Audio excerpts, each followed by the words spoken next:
InfoWars,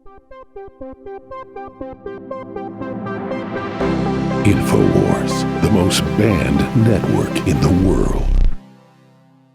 You're upset with President Trump? Yeah. Why? I supported the President Trump that said he was going to enforce current immigration laws.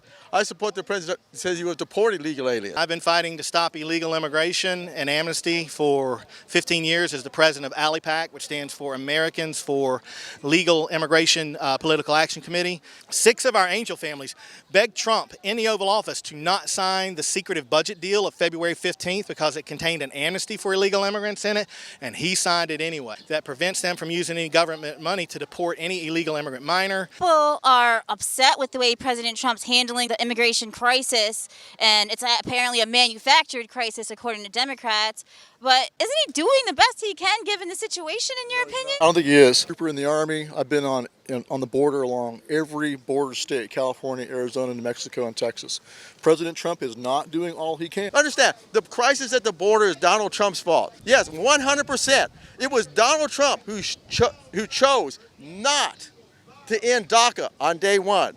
It was Donald Trump. Donald Trump didn't create DACA, and Donald Trump brought illegal immigration to the forefront of our national debate. We brought that issue forward when we shot Donald Trump up to the top of the Republican ticket.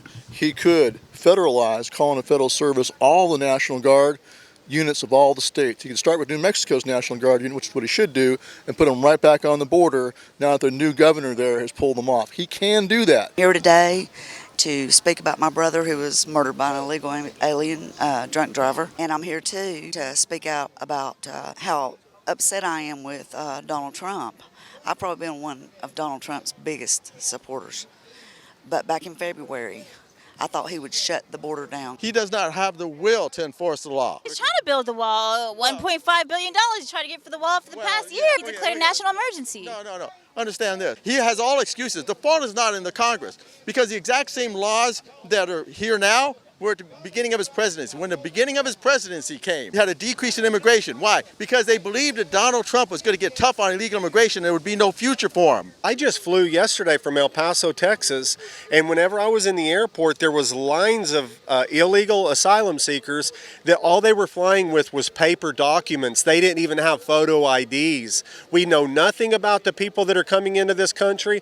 We're buying them flight tickets and they're flying all over our country, and America is dumb and asleep right now. And whenever you're dumb and asleep, you're in a very dangerous place, and you're leaving yourself out there to get attacked. He can also deploy the U.S. military on the border like President Wilson did back in 1916 when Pancho Villa raided across the border. The president needs to do what he can do, his full powers as commander-in-chief under Article 2. He has not done that yet. He promised to end the catch and release program.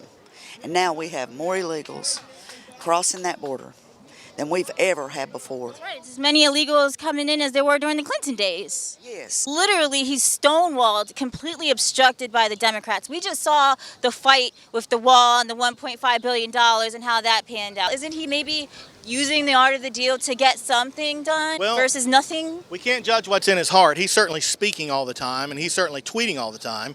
But he threatens to close the border, then doesn't. Threatens tariffs on Mexico, doesn't. Threatens to end birthright citizenship, but doesn't. Whenever Donald Trump is talking about anything, there's somewhere over a 90% likelihood he's not going to do it, or he's going to end up doing the opposite. A boy that cried wolf every day for 3 years, I don't buy anything Donald Trump says as he's throwing out red meat out there. What happened to your brother? My brother, my little sister, my brother's wife, they just happened to be at a lot at the wrong time. The light was flashing red. And this illegal drunk driver had been in our country illegally for years. He knew that red light was there, but he was so drunk, he barreled through that red light, flipping the truck. It took my brother's life. He died instantly. My only daughter, Tiffany, passed away February 2nd, 2015. One of 72,000 overdose victims in 2015 alone. If you came here at 16 years old, you are a young adult whose childhood was spent in your home country. As a child, you didn't know anything more than your home country when you came here.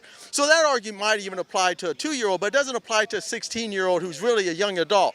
And if that's the argument, then we have to send them back to the only country they've ever known as a child, along with their parents, so we don't divide their families. What they're doing is they're playing on our sympathy, and they're using our compassion as a weapon against them. Where's he now, the man who killed your brother? We don't know where he's at, but he's on ICE most wanted top 7 list. What's your one message to Chuck and Nancy, the obstructionists? Chuck and Nancy, all I can do is pray that you never have to raise your grandchildren or bury a child because of these policies. Is that what it's going to take? Is it going to have to continue to happen until one of you feels this pain, until one of you is standing in the cemetery? The Democratic Party is being taken over by the socialists. Socialism has never worked anywhere in the world. We cannot be bringing in people from countries that they can't even manage their own government and stand up against their own government. The reason they come here is their governments are corrupt. If they can't manage their own countries, what do you think is going to happen to America? Your guys' time is done.